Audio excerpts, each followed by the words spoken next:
Well, fresh on his new job, a noted businessman shares his plans of volunteerism and taking a key humanitarian body to another level with our LaDon Davis. It's a part of my DNA, I suppose, right? Where it's just that kind of thing where you want to give back. Putting service above self, the foundation upon which business guru Edison Sumner has long built his legacy, one that has found him now assisting with humanitarian relief efforts. The new president of the Bahamas Red Cross says he's ready to meet the nonprofit organization's growing demands. So being in the Red Cross exposes you to the level of need that exists in this country, and the needs are tremendous. And then being in a position to respond to those needs. I mean, it's not only a feel-good situation, but it really is something that adds tangibly to the support that's needed in so many communities around the country. With a strong business background, Sumner says he plans to engage with more financial donors to generate more revenue into the organization.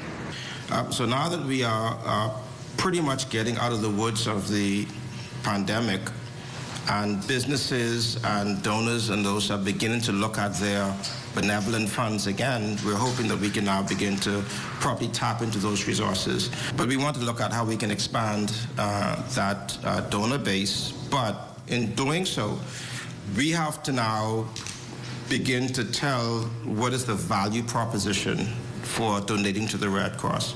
Right? We're not going to just ask you for money. We have to now be able to tell you and show you how those funds are being applied. Another goal is to attract more young people as volunteers, and in doing so, make youth leaders more visible in the communities. We've got a youth officer involved now, and that person is going to be hitting the ground running as well to be sure that we can get more young people engaged.